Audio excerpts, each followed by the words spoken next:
Are you a student taking your first AP course, or are you a teacher working with first-time AP students? In this video, I'll review foundational theories in educational psychology and explore how to apply them to help first-time AP students.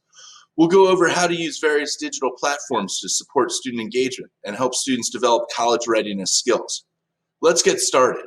So in my AP psychology course, there are no prerequisites, and so many of my students are first-time AP students.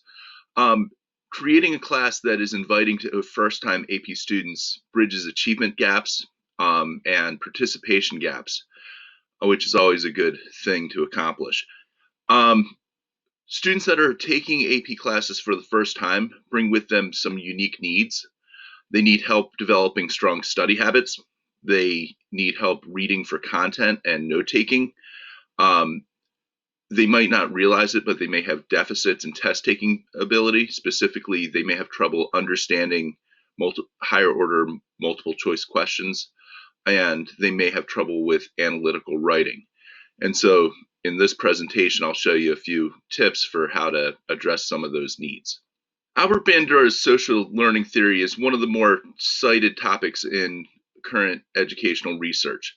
The idea is that we are influenced by our environment, but we bring into our environment certain cognitive factors, certain mental traits that also influence our behavior, and that all of these factors are interrelated, they're reciprocal. So as a teacher in an AP class, you control the environment. And if you think about it, a first-time AP student has placed themselves in the environment that you've created. And so they may not fully understand how that is going to influence them and how being in your class is going to help them develop college readiness, but it does. So in this video, we're going to take a look at the cognitive factors, some of the things that happen mentally that translate to changes in behavior, which translate into being more able to succeed in college. Social learning theory is really a framework for understanding how students develop college readiness in an AP class. So by joining an AP class, the student has changed their environment. They're taking on a set of expectations that they may not have experienced before. As they learn, they will develop different cognitive abilities that are associated with college readiness. And they may exhibit new behaviors, that appear to be related to motivation, that will, enable them to do the work that they need to do to be successful. When working with first-time AP students, or really any student who might be struggling, it's helpful to understand their personal motivation. So one way of thinking about motivation is their motivation intrinsic? Is it coming from within, or is it extrinsic? Is it coming from outside pressure? So often when I'm dealing with a student who is struggling, I'll ask them, what is your motivation? What are you trying to accomplish? And if the student says something like, I want to be a therapist, or I want to be a nurse, that sounds like intrinsic motivation. That sounds like they have a career aspiration, and they have a clear understanding of the relationship between my class and what they want to accomplish. Sometimes it's not so obvious where a student's motivation is coming from.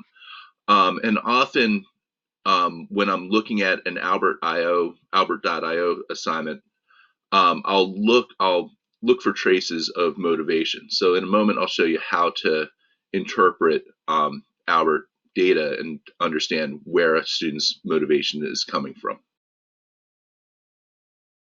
So here you can see that I assigned a student a number of practice questions on Albert.io. And I believe that the assignment was that the kid could pick any 25 questions that they wanted to do from the chapter. So you can see that on December 3rd at 8:40, they answered a question, took them 20 seconds, and they got it right. And then they answered another question at 8:37. These aren't in order by time. But what is important here is this question only took 20 seconds, but the student got it right. 28 seconds, the student got it right. When you jump down to the question that the student got wrong, they spent a minute on it. So it's pretty clear that they are taking their time on an appropriate amount of time on the question and taking more time on questions that they find more difficult. Now, what is important here is that this student scored at 58% accuracy, and I asked them as part of the assignment to go slow enough that they could score significantly higher than that. Now, they might lose a few points because I do want to push them a little bit to do better on the multiple choice questions. But what's important is is how the student does on the real test, like the chapter test.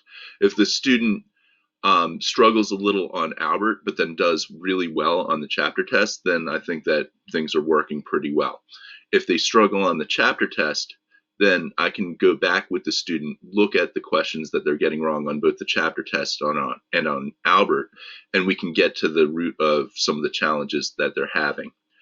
Now, Albert has a free pilot program that you can access using the link at the bottom of this video, and it'll give you access to Albert for 30 days. So if you want to try Albert out and see how it works with your school, please go ahead and click the link.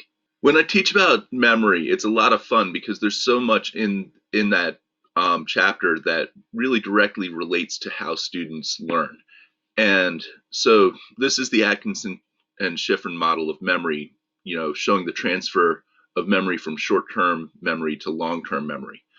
And at any given point, that information can be lost from the student's memory. And the big thing that I want students to think about is the quality of their rehearsal. That each time they are exposed to information, it strengthens up the neurological trace in their mind and makes it more likely that they will remember that information down the road. So we're going to talk about this rehearsal loop and how I manage that in my class in a moment. I'll show you a couple examples. I use a pretty structured reading guide with my students. And the reason for it is I found that when I just told students to read a certain number of pages, they would either not take notes or take too many notes. Or when I went to check their notes, they would try to show me old notes. It was a mess. So this structure really is helpful for me. It's helpful for the students. So on Tuesday, they need to read about classical conditioning. And the idea is that they're going to open up their book, take down some notes, and then we'll go over examples in class. So they probably won't really do this by themselves. I would encourage them to fill out this information in class as we go over these specific examples. So now they've hit the information twice in terms of a rehearsal loop.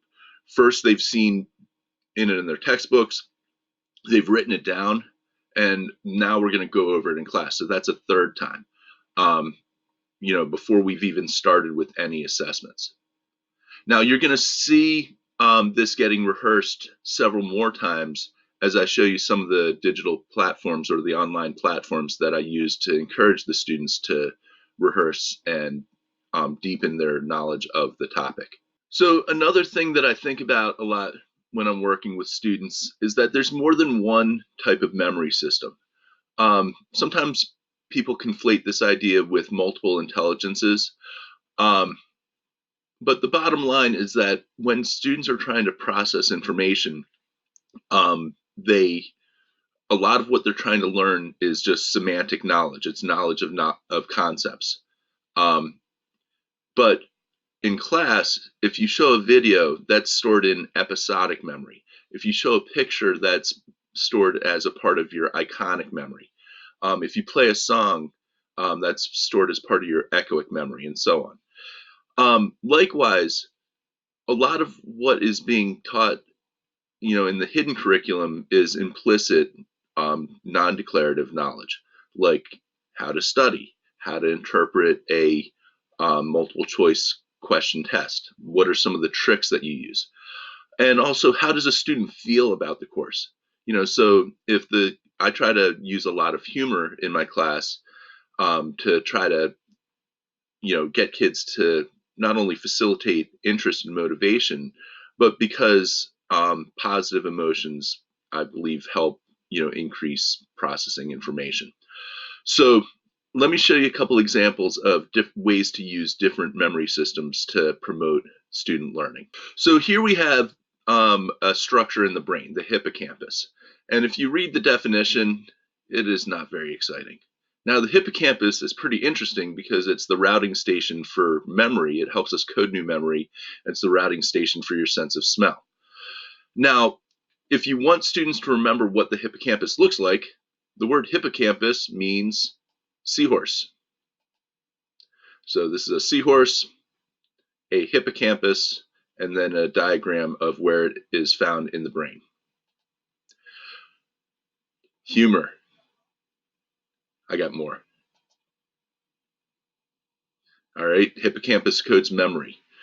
Now, and then obviously when you're thinking about the hippocampus, you want to think of hippos going to college on a campus, smelly hippos on learning stuff in college. That's the hippocampus. Now, again, as you think about the rehearsal loop, now they have some very strong images associated with the hippocampus that you can reference. And you'll see as I show you some of the other digital platforms that I use, if you can include pictures along with semantic text, it increases the memory trace. All right, so when I'm encouraging students to study, there's a lot of digital or online platforms that I can use. Students seem to enjoy Kahoot.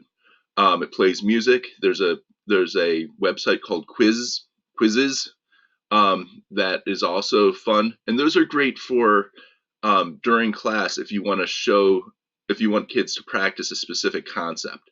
I use a lot of Quizlet, and I will show you how I use Quizlet in a second.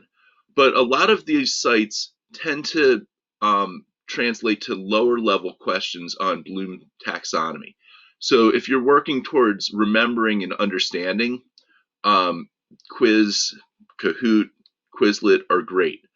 Albert.io questions like AP practice questions tend to be written at a higher level of Bloom's taxonomy.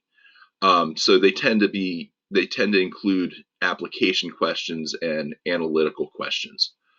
And I'll show you the difference in just a moment. Okay, so when I showed you my reading guide, the questions were about classical conditioning. So this is a Quizlet that I prepared. Quizlet is great as a teacher because you type in the term, a definition pops up, and then if you remember, you can add a notable picture. So this is the visual image that I would want students to have related to the unconditioned stimulus. And then this is the unconditioned response. So when Pavlov showed his dogs food or meat powder, the dogs salivated. Then he trained the dogs then he rang a bell and showed the dogs meat powder and trained the dogs to salivate at the sound of a bell. So this visual image parallels what I'm showing them in the reading guide. And by now it's the third or fourth or fifth time that they've been through the rehearsal loop on their way to the test. Now this is a similar question from Albert. And if you take a look at it, it gives you a scenario where somebody visits a sandwich shop.